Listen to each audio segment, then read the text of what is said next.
Hello everyone, মানালির চুপ কথাতে তোমাদেরকে আরও একবার ওয়েলকাম অ্যান্ড গুড মর্নিং সকলকে। সকাল সকাল ঘুম থেকে উঠে চা বসিয়েছি। বাবা বাড়িতে নেই, বাবা ওই বাড়ি গেছে, তো চাটা করব।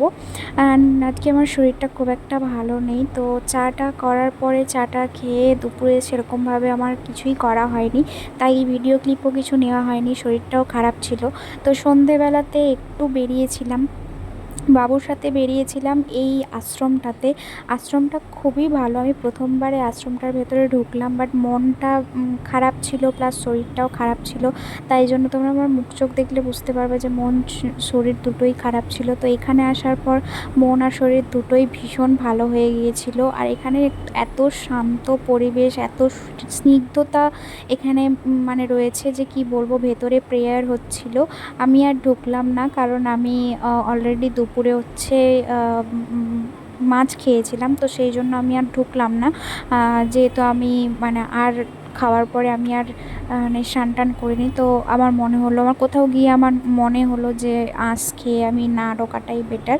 তো এই আশ্রমটা ভীষণ সুন্দর করে সাজানো, তোমরা দেখো প্রত্যেকটা দিক, প্রত্যেকটা কোণ একদম নিট অ্যান্ড ক্লিন। এদিকেও রয়েছে আশ্রমে যারা থাকেন তাদের থাকার ব্যবস্থা রয়েছে, প্লাস এখানে ফুল বাগান রয়েছে, খুব সুন্দর সুন্দর ফুল গাছ মেনটেন করে রাখা রয়েছে, ভীষণ সুন্দর নিট অ্যান্ড ক্লিনভাবে রাখা রয়েছে। প্রত্যেকটা জিনিস এত সুন্দর, মানে এখানে আসার পরে আমি চুপ করে বসেছিলাম একটা জায়গায়, আর তোমাদের জন্য কিছু ভিডিও ক্লিপ তুলছিলাম। তো এই ফুল গাছগুলোকে দেখো, এত সুন্দর লাগছে যে কি বলবো। মানে আমি ওখানটায় যতক্ষণ ছিলাম এতটা পরিমাণে মানে মাইন্ড ফ্রেশ লাগছিল যে কি বলবো। এত সুন্দর পরিবেশ, গরমের মধ্যেও মনে হচ্ছিল একটা স্নিগ্ধ পরিবেশ লাগছিল আমার। তো যাই হোক, ওখানে বসে থাকতে থাকতেই ওখানের প্রসাদ দিল আমাকে, তো এই প্রসাদটা খেলাম। আমি বাবুর জন্য কিছুটা রাখলাম আর আমি কিছুটা খেলাম। দেন তারপরে বাড়ি আসার পথে একটু আইসক্রিম নিলাম, কারণ গরমটা প্রচণ্ড পড়েছিল। একটু আইসক্রিম নিলাম আর হচ্ছে চিকেন নিয়ে এসেছিলাম বাড়িতে। তো বাড়ি আসার পর বাবু আর আমি দুজনে মিলে চিকেন রান্না করলাম, ভাত আর চিকেন খেয়ে আজকের দিনটা শেষ করলাম। তো ছোট্ট একটা ব্লগ, কেমন লাগলো জানিও। ভালো লাগলে অবশ্যই একটা লাইক, শেয়ার অ্যান্ড সাবস্ক্রাইব করে দিও। আর সবাই ভালো থেকো, সুস্থ থেকো। আর আমার এই শর্টকাট চিকেন রেসিপি যদি কেউ জানতে চাও, অবভিয়াসলি আমাকে কমেন্ট করতে পারো, আমি এই শর্টকাট চিকেন রেসিপি বলে দেবো। যখন খুব তাড়াহুড়ো থাকে বা যখন খুব ইচ্ছে করে না রান্না করতে, তখন এটা করতে পারো।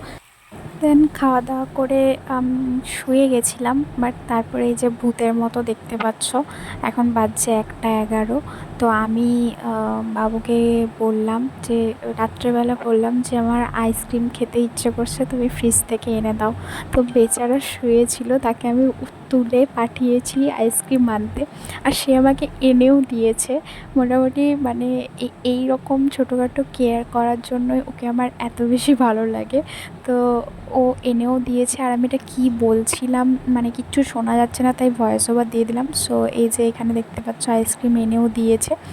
আর ওকে আমি জিজ্ঞেস করছি চামচ কোথায়, আমি দেখতে পাচ্ছি এখানে চামচ দিয়েছে, আর তারপরেও আমি বলছি চামচ কোথায়, আমি কী দিয়ে খাবো। আমি ওকে আবার জিজ্ঞেস করছি। তো আজকের মতন এখানেই বাই বাই। সবাই ভালো থেকো, সুস্থ থেকো, আর আমার চ্যানেলটা ভালো লাগলে একটা সাবস্ক্রাইব, লাইক আর শেয়ার করে দিও।